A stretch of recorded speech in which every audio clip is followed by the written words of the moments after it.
Guys, welcome to my channel. This is my channel Jai Maa Sheetla देवी। कैसे हैं आप सब? माँ के नाराज़ होने से क्या हमारी लाइफ में चेंजेस आते हैं? क्या माँ का नाराज़ होना बनता है, या हमारी शक्ति हमसे कैसे पता चलेगा कि हमारी शक्ति हमसे नाराज़ है? बहुत सारे ये सवाल पूछे जाते हैं मुझसे सेशंस में, और ये बहुत ज़्यादा इम्पॉर्टेंट भी हैं। क्योंकि ये इसलिए इम्पॉर्टेंट है क्योंकि आपकी अगर शक्ति आपसे नाराज़ रहेगी तो वो कुछ भी आपसे बात नहीं कर पाएगी। पहली चीज़ तो ये है कि वो जो भी आपको बता रही है वो सब बंद कर देगी बताना, आपको कुछ बताने ही नहीं देगी। जैसे अभी आपको बैठे बैठे मालूम पड़ जाता है ना कि ये काम करना चाहिए या नहीं करना चाहिए, या जैसे आपको मालूम पड़ जाता है कि हमारे कहीं पे हमारे बच्चे रहते हैं, उनके ऊपर कोई संकट तो नहीं आ गया। शक्ति ये आपको बताती है, माँ की शक्ति है वो तो और जल्दी बताती है। ऐसे में अगर आपकी शक्ति नाराज़ हो जाती है तो आपको ये पता चलना बंद हो लग जाता है। आपको ये नहीं समझ में आता है कि कौन आपके ऊपर क्या चीज़ें कर रहा है, या किसी ने आपके बारे में कोई बातें भी करी हैं तो माँ आपको ये भी बता देती है कि फ़लाना जगह पे तुम्हारा ये बात चल रहा है, तुम्हारे लोग ऐसे कर रहे हैं। तो माँ जब नाराज़ होती हैं तो आपको ये बताना बंद कर देती हैं। पहली चीज़ कि आपसे जो भी पावर्स उन्होंने आपको दी है, इंट्यूशन की पावर दी है, वाक सिद्धि की पावर दी है, स्वप्न सिद्धि की पावर दी है, चक्रों की सिद्धि की पावर दी है ना। बहुत सारी चीज़ें ऐसी दी हैं उन्होंने, वो सारी क्या हो जाएंगी, धीरे धीरे कम होनी शुरू हो जाएंगी। आपने कोई भी ऐसा नहीं कि आप कहीं पे गए हो या कोई भी तंत्र क्रिया नहीं हुई, कोई नेगेटिविटी नहीं आई, उसके बावजूद क्यों हो रहा है? तो एक ये कारण हो सकता है कि आपसे कुछ गलती हो गई होगी, जिसके वजह से माँ ने आपकी जितनी पावर्स है वो 50% माइनस कर दी, यानी कम कर दी। फिर भी माँ मौका देती हैं कि भाई तुम गलती कर रहे हो, सुधर जाओ। अब बहुत सारे लोग मेरे पास भी आते हैं जो मेरा भी दिमाग ख़राब करते हैं। पहली बात तो ये है ना कि कोई साधक अगर अपना समय दे रहा है आपको, ये बहुत बड़ी बात है। और मैं आधा आधा एक एक घंटा देती हूँ, बात करती हूँ, ये आपको आज के समय पे कोई नहीं देगा। उसी में सिखाती भी हूँ, उसी में बताती भी हूँ, उसी में अवेयर भी करती हूँ, उसमें भी नियम भी बताती हूँ, सब कुछ उसी में बताती हूँ। और अगर आप किसी साधक के समय को अहमियत नहीं देते हो तो आप एक शक्ति को चलाने के लिए अभी तैयार नहीं हो। जब भी आपको माँ ने बता दिया कि ये काम नहीं करना है, ये फ़लाना व्यक्ति है, इसके पास नहीं जाना है, तो कुछ भी हो जाए आप मत जाया करो। आपने कोई मन्नत बोली है, आपने कोई काम बोला है कि माँ ये काम हो जाएगा तो मैं भंडारे करवा दूँगा, ये काम हो जाएगा तो मैं चल के तेरी मंदिर तक आऊँगा, ये फ़लाना काम हो जाएगा तो 500 रुपये के लड्डू बंटवाऊँगा। ये सारी चीज़ें जब आप बोल करके भूल जाते हो तो भी आपके जीवन में प्रलय आ जाता है। आपके जीवन में इतनी उथल पुथल आ जाती है कि आपके हस्बैंड के साथ नहीं बनेगी, आपके बच्चों के साथ नहीं बनेगी, आपकी तबीयत इतनी ज़्यादा ख़राब होनी शुरू हो जाएगी, आपको मेंटल इश्यूज़ होने लग जाएंगे, आपको पैनिक अटैक आने लग जाएंगे। क्यों? क्योंकि शक्ति को आपने, एक तरीके से कहा जाए, आप शक्ति को उल्टा चला रहे हो, मतलब शक्ति को नाराज़ होकर के चला रहे हो। तो शक्ति को कभी भी नाराज़ नहीं होने देना है। आप अगर मन्नत बोलते हो, कढ़ाइयाँ बोलते हो माँ की, श्रृंगार बोलते हो, भोग प्रसाद बोलते हो, जो भी आपने संकल्प में लिया है वो आपको करना बहुत ज़्यादा ज़रूरी होता है। ऐसे में क्या होता है कि आपकी जो भी चीज़ें हैं वो ब्लॉक कर दी जाती हैं और आपका जो दिमाग है वो काम करना बंद हो जाता है। ये साधक के साथ भी होता है। ऐसा मत समझना कि आप साधक हो तो आपको माँ बख्श देंगी। साधक के साथ तो बहुत ज़्यादा नियम से चलना पड़ता है। बाकी के लोग तो सुबह चाय नाश्ता करके नहा के पूजा करेंगे, लेकिन एक साधक ना सबसे पहले पूजा करके ही उसका दिन शुरू होता है। तो सोचो कितने नियम हैं उसके जीवन में। अगर आपके ऊपर माँ नाराज़ है तो आप, सबसे इजी तरीका है ये पहचानने का माँ के नाराज़गी का, कि आपका चलता हुआ काम रुक जाएगा। चलता हुआ काम, अच्छा खासा काम आपका चल रहा था, अच्छी खासी आपकी इनकम आ रही थी, अच्छे खासे लोग थे आपके पास, अच्छे खासी सारी पॉपुलैरिटी थी, अचानक से सारा कुछ बंद होना शुरू हो जाएगा।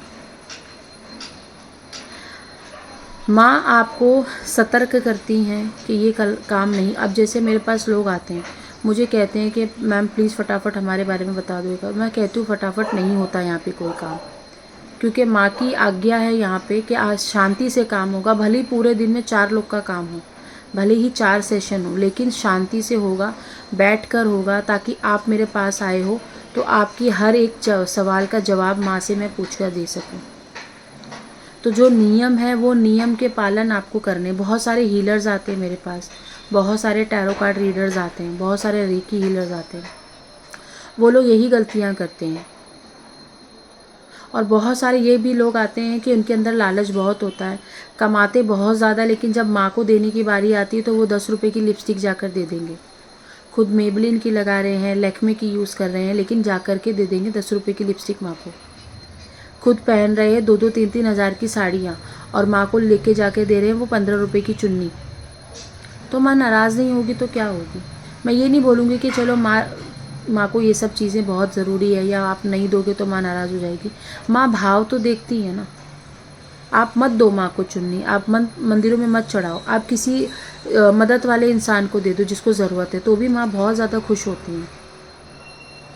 मत करो माँ के लिए, लेकिन माँ भाव देखती हैं कि एक बच्चा को मैं तैयार कर रही हूँ, एक बच्चा मेरी वजह से तैयार हो रहा है, एक अलग रास्ते पे जा रहा है, नशा छोड़ दे रहा है, बुरे काम छोड़ करके अच्छे काम पे जा रहा है, मेरी तरफ बढ़ रहा है, तो माँ खुश होती है।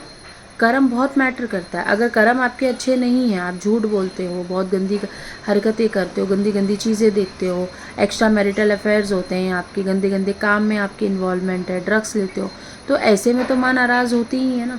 माँ क्यों ऐसे बच्चों का साथ देंगे? ऐसे तो लाखों करोड़ों लोग पड़े हुए हैं, क्यों सवारियाँ चंद लोगों पर ही आती हैं? क्यों माँ की सवारी सिर्फ 1% 2% लोगों पर ही क्यों आती है?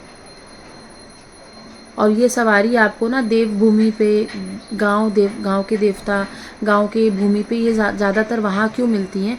क्योंकि वहाँ पे ना इतना पॉपुलेशन का, पॉल्यूशन का, इतना मोह माया का ना शोर नहीं है। माँ नाराज़ होंगी ना तो आपको उठा करके ऐसी जगह फेंक देंगी जहाँ पे आपसे कोई मिलने नहीं आएगा, जहाँ आपसे कोई मिलने नहीं आएगा, कोई बात करने नहीं आएगा। आपके रिश्तेदार लंबे लंबे जगह से आएंगे, लेकिन आपसे नहीं मिलेंगे। आपको बीमारियां पकड़ सकती हैं, आपका खाना पाना सब कुछ छोड़ सकता है। माँ जब नाराज़ होती हैं तो वो आपको सपने में दिखाती हैं अपना चेहरा गुस्से में, या कोई औरत का रूप लेकर आएंगी, वो आपको बहुत ज़्यादा गुस्से में दिखाई देगा। दरवाजे पे कोई औरत खड़ी है, आपको ऐसा दिखाई देगा कि वो औरत बहुत ज़्यादा क्रोध कर रही है, बहुत ज़्यादा गुस्से में है, और वो आपसे कुछ बोलेगी भी कि तुमने मेरा भोग नहीं दिया ना। मतलब माँ हर तरीके से आपको बताने की कोशिश करती है। अगर आप नहीं समझते हो तो वो बात अलग है। माँ हर तरीके से आपको बताने की कोशिश करेंगी। एक बार तो 2 बार तो वो बताती हैं कि तुमने ये काम नहीं किया ना, ये करो। और ये चीज़ तुम्हें उठने के बाद याद भी रहेगी, और नहीं करोगे तो फिर जाहिर सी बात है दंड मिलता है ना। फिर वहाँ पे तुम्हारे काम रुकने शुरू हो जाएंगे, जहाँ से पैसा आ रहा है वो रुकना शुरू हो जाएगा, आपके घर में लोग आने लगेंगे, कर्जा बढ़ने लगेगा, उल्टी सीधे इल्ज़ाम लगने शुरू हो जाएंगे, कोर्ट केसेस शुरू हो जाएंगे। ये सब कुछ क्या है? आपकी शक्ति नाराज़ है। अपनी शक्ति को मनाओ आप। इस चीज़ का आपको ध्यान रखना है। अगर नहीं ध्यान रख पाते हो तो शक्ति चलाना नहीं सीख पा रहे हो, ऐसे में आप पीछे रह जाओगे। फिर ऐसे में आप ज़्यादा मंत्र जाप वगैरह मत करो, नॉर्मल अपना रूटीन लाइफ जियो। ये उनके लिए वीडियो बनाती हूँ जो लोग सच में एक शक्ति को चला रहे हैं, और एक शक्ति के द्वारा ही उनके घर में दाल और रोटी चल रही है। कभी भी शक्ति की अवहेलना नहीं करनी, कभी भी शक्ति को गुस्सा करके ये चीज़ नहीं बोलना कि तुम किधर हो, तुम्हारे वजह से मेरे हाथ टूट गए, तुम्हारे वजह से मेरे ये हो गया, मेरा वो हो गया। बहुत सारे लोग ना गुस्से में आके अपनी ही शक्ति को उल्टा भला बोल देते हैं, और बहुत सारे लोग बिना गुरु के या बिना चीज़ें जाने गद्दी लगा देते हैं। इससे भी कहीं ना कहीं माँ नाराज़ हो जाती हैं। बहुत सारे लोग अपने गुरु को बार बार चेंज करते रहते हैं, कभी इस दरबार चले गए, कभी उस दरबार चले गए। ऐसे में भी शक्ति नाराज़ हो जाती है। बहुत सारे लोग जो है बाहर का बहुत ज़्यादा खाना खाते हैं, मेहनत नहीं करना चाहते, क्योंकि जब शक्ति चलती है ना तो वो बर्तन मांजना भी खुद ही सिखाती है, और खाना बनाकर खिलाना भी खुद ही सिखाती है। चाहे आप कितने भी बड़े बाप की औलाद क्यों ना रहो, शक्ति खुद आपको बताएगी कि अपने कपड़े खुद धो, अपने बर्तन खुद साफ़ करो, अपनी जगह खुद साफ़ करो। इतना ज़्यादा डाउन टू अर्थ लेकर जाती है शक्ति। लेकिन बहुत लोग नहीं समझते हैं, लेकिन जो समझ गया वो उसका ही नैया पार लगता है, नहीं तो ऐसे तो बहुत लोग हैं रेस में भाग रहे, बस भागते रहो। शक्ति को नाराज़ मत करो, बाकी शक्ति आपके सारे रास्ते खोलती है। पंक्चुअल रहो, नियम से रहो, गलती करने से बच जाओगे, है ना। आई होप आपको चीज़ें समझ में आ रही होंगी। लोगों को शेयर करो, लोगों को बताओ तो उनको समझ में आ जाएगा। ओके, टिल देन बाय, नमस्ते।